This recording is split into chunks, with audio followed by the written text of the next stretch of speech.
আজকে আমি তোমাদের এই ক্লাসে আয় আরো বেঁধে বেঁধে থাকি কবিতাটির প্রশ্ন উত্তর করাবো। প্রশ্ন উত্তরের ক্ষেত্রে আমি প্রসঙ্গ সহ ব্যাখ্যা রেখেছি। যে যে লাইনগুলো খুব গুরুত্বপূর্ণ সে লাইনগুলো ধরে আমি প্রসঙ্গ সহ ব্যাখ্যা লেখাবো। প্রসঙ্গ সহ ব্যাখ্যা লিখলেই তোমরা যদি কোনো প্রশ্ন আসে সেখান থেকে লিখতে পারবে। তো প্রসঙ্গ সহ ব্যাখ্যায় আমার প্রথম লাইনটা তোমরা দেখতেই পাচ্ছ যে আমাদের শিশুদের সব ছড়ানো রয়েছে কাছে দূরে। তো প্রসঙ্গ সহ ব্যাখ্যায় আমরা প্রথমে উৎস লিখি।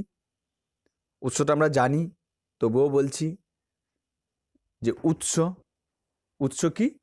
উদ্ধৃত অংশটি কবি শঙ্খ ঘোষের জলই পাষাণ হয়ে আছে কাব্যগ্রন্থের আয় আরো বেঁধে বেঁধে থাকি কবিতা থেকে নেওয়া।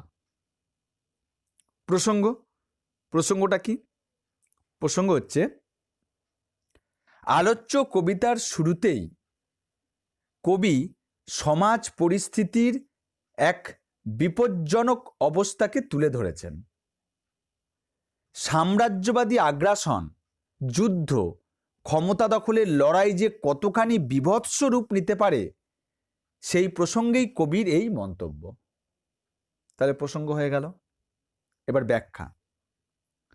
ব্যাখ্যায় কি লিখব শিশুদের সব, তাহলে সব শিশুদের সব কথাটা কোটেশনে থাকবে। শিশুদের সব কথাটির আক্ষরিক অর্থ শিশুদের মৃতদেহ ছড়িয়ে থাকার মধ্য দিয়ে কবি একই সঙ্গে দুটি চিত্র আমাদের সামনে তুলে ধরেছেন। শিশু মাত্রই নিষ্পাপ, নিরপরাধ, সরল। আবার শিশু মানে ভবিষ্যৎ প্রজন্ম। তাই শিশুদের সব ছড়িয়ে আছে মানে আগ্রাসন, যুদ্ধ, ক্ষমতা দখলের লড়াই নিষ্পাপ নিরপরাধেরও প্রাণ কেড়ে নেয়। আবার আগ্রাসন, যুদ্ধ, ক্ষমতা দখলের লড়াই ভবিষ্যৎ প্রজন্মকে নষ্ট করে দেয়, একটা জাতির ভবিষ্যৎকে ধ্বংস করে দেয়। তাহলে হয়ে গেল ব্যাখ্যা। একদম যা বললাম, যেরকম ভাবে বললাম ব্যাখ্যা হয়ে গেল। দ্বিতীয় লাইনে দেখো, আমরা দ্বিতীয় প্রশ্নতে দুটো প্রশ্ন একসঙ্গে ধরেছি, একই উত্তর হবে। 2 নম্বর প্রশ্নে দেখো লেখাই আছে আমাদের পথ নেই আর আয় আরো বেঁধে বেঁধে থাকি। এইটার সঙ্গেই যদি আমরা এইভাবে লিখি, আর একটা করা যায়, আমরাও তবে এইভাবে এ মুহূর্তে মরে যাব নাকি, একই উত্তর হবে। তাই দেখো আমি অথবা দিয়ে করে রেখেছি, আমাদের পথ নেই আর আয় আরো বেঁধে বেঁধে থাকি, অথবা আমরাও তবে এইভাবে এ মুহূর্তে মরে যাব নাকি। তাহলে উৎসটা আমরা জানি। উদ্ধৃত অংশটি কবি শঙ্খ ঘোষের জলই পাষাণ হয়ে আছে কাব্যগ্রন্থের আয় আরো বেঁধে বেঁধে থাকি কবিতা থেকে নেওয়া। প্রসঙ্গ কি লিখব? এক প্রসঙ্গ দুটোরই। কি লিখব? আলোচ্য কবিতার শুরুতেই কবি সমাজ পরিস্থিতির এক বিপজ্জনক অবস্থাকে তুলে ধরেছেন। সাম্রাজ্যবাদী আগ্রাসন, যুদ্ধ, ক্ষমতা দখলের লড়াইয়ে সমাজে যে বিভৎস অবস্থার সৃষ্টি হয় তাতে আমাদের করণীয় কি সেই প্রসঙ্গেই কবির এই মন্তব্য। ঠিক আছে, দেখো প্রথম প্রশ্নের সঙ্গেও কিন্তু এই প্রসঙ্গটার মিল আছে। ব্যাখ্যাটা কি লিখব? এই দুটো লাইনের ব্যাখ্যা একদম এক। আগ্রাসন, যুদ্ধ, ক্ষমতা দখলের লড়াই সমাজকে ধ্বংসস্তূপের উপর দাঁড় করিয়ে দেয়। নিষ্পাপ মানুষের হত্যালীলায় শুধু বর্তমান নয়, ভবিষ্যৎ ধ্বংস হয়ে যায়, বেঁচে থাকার আর পথ থাকে না।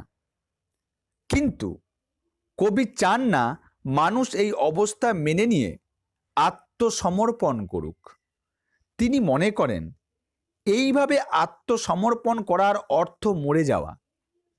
আমরাও তবে মরে যাব নাকির মধ্য দিয়ে কবি বলতে চেয়েছেন বর্তমানে বেঁচে থাকা শুভবুদ্ধি সম্পন্ন মানুষ এইভাবে আত্মসমর্পণ করতে পারে না। তিনি মনে করেছেন জোটবদ্ধ হওয়াই এই অবস্থা থেকে পরিত্রাণ পাবার একমাত্র উপায়।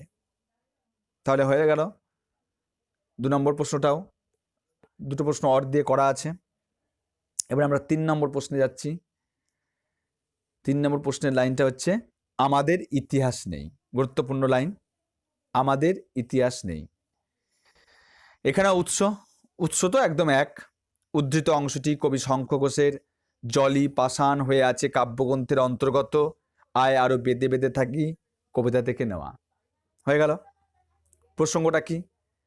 আলোচ্য কবিতার শুরুতেই কবি সমাজ পরিস্থিতির এক বিপজ্জনক অবস্থাকে তুলে ধরেছেন। সাম্রাজ্যবাদী আগ্রাসন, যুদ্ধ, ক্ষমতা দখলের লড়াইয়ে সাধারণ খেটে খাওয়া মানুষের অবস্থা কেমন হয়, কেন হয়, সেই প্রসঙ্গেই এই উদ্ধৃতি। হয়ে গেল প্রসঙ্গ। ব্যাখ্যা কি লিখব?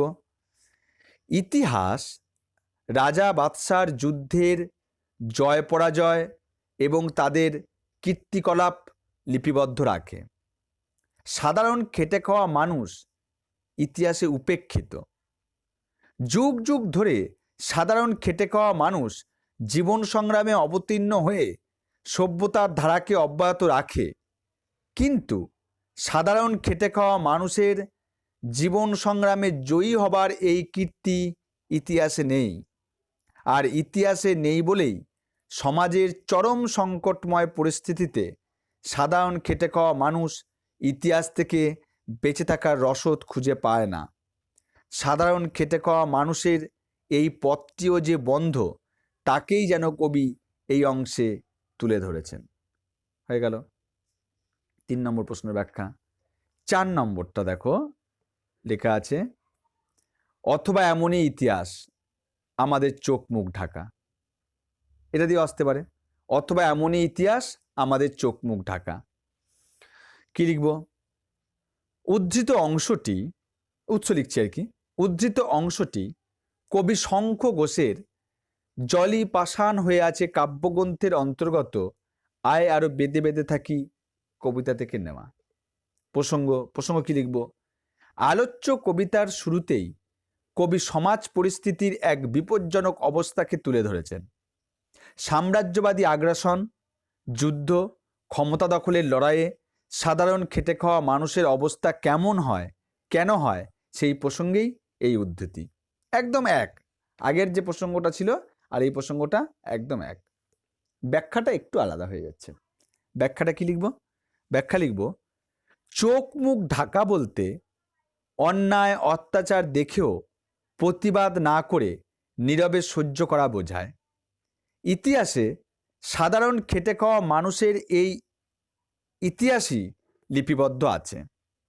সাধারণ খেটে খাওয়া মানুষের কর্ম, অভাব, বঞ্চনার সঙ্গে লড়াই ইতিহাসে নেই। ইতিহাস রাজাদের যুদ্ধের জয় পরাজয়কে স্থান দিয়েছে, কিন্তু সেই যুদ্ধের পরিণামে সাধারণ খেটে খাওয়া মানুষের জীবনে কীরকম অভাব, অত্যাচার, বঞ্চনার স্রোত বয়ে গেছে ইতিহাসে নেই। নীরবে নির্বিবাদে মানুষ সেই অভাব অত্যাচারের বিরুদ্ধে জয়ী হয়ে সভ্যতার ধারা অব্যাহত রেখেছে। একেই কবি চোখ মুখ ঢাকা ইতিহাস বলেছেন। হয়ে গেল। এবার দেখো শেষ প্রশ্নটা আছে, পৃথিবী হয়তো বেঁচে আছে, পৃথিবী হয়তো গেছে মরে। এই লাইনটারও প্রসঙ্গ সহ ব্যাখ্যা। উৎস এক। উদ্ধৃত অংশটি কবি শঙ্খ ঘোষের জলি পাষাণ হয়ে আছে কাব্যগ্রন্থের অন্তর্গত আয় আরো বেঁধে বেঁধে থাকি কবিতা থেকে নেওয়া। প্রসঙ্গটাও যেরকম চলছে, আলোচ্য কবিতার শুরুতেই কবি সমাজ পরিস্থিতির এক বিপজ্জনক অবস্থাকে তুলে ধরেছেন। সাম্রাজ্যবাদী আগ্রাসন, যুদ্ধ, ক্ষমতা দখলের লড়াইয়ে সাধারণ খেটে খাওয়া মানুষের অবস্থা বোঝানোর জন্যই উদ্ধৃত প্রসঙ্গ আনা হয়েছে। হয়ে গেল। এবার ব্যাখ্যা কি লিখব? আলোচ্য অংশে কবি দুই পৃথিবীর অস্তিত্ব আমাদের সামনে তুলে ধরেছেন। একদিকে মুষ্টিমেয় কিছু মানুষের আগ্রাসন, যুদ্ধ, তাদের ভোগবিলাসের সচ্ছলতার পৃথিবী, অন্যদিকে দুবেলা দুমুঠো খেতে না পাওয়া বঞ্চিত, অবহেলিত, সাধারণ খেটে খাওয়া মানুষের পৃথিবী। ব্যক্তি মানুষ অসহায় ও বিপন্ন হলে বাইরের সমাজ বা পৃথিবী তার কাছে অর্থহীন হয়ে যায়। আবার পৃথিবী শব্দের ব্যঞ্জনায় কবি মনুষ্যত্ব শব্দটিকেও তুলে ধরতে পারেন। মানুষ বেঁচে আছে কিন্তু মনুষ্যত্ব মরে গেছে, এই রকম একটি ব্যঞ্জনাও তুলে ধরে থাকতে পারেন। তাহলে আমাদের যে কটা প্রশ্ন ছিল সেই কটি প্রশ্ন আমরা প্রসঙ্গসহ ব্যাখ্যা আলোচনা করলাম। এবার এখান থেকে যদি কোনো প্রশ্ন আসে তাহলে তোমরা সেগুলো এখান থেকেই তার উত্তর দিতে পারবে। এই জন্য আমি প্রসঙ্গসহ ব্যাখ্যাটা করে ফেললাম। আর এটাকে তোমরা লিখে দিতে পারো, লিখে আমি যেরকমভাবে বললাম সেটা আগে লিখে নিতে পারো, তাহলে সুবিধা হবে।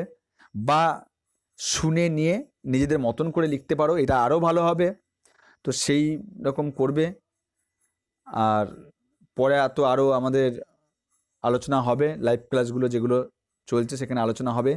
কিন্তু প্রশ্নোত্তর পর্ব যেই এটা অফলাইন ভিডিও সেটা আমি এখানেই শেষ করলাম। এরপরে অনলাইন ক্লাসে অবশ্যই আরও প্রশ্নোত্তর বা আরও আলোচনা হবে।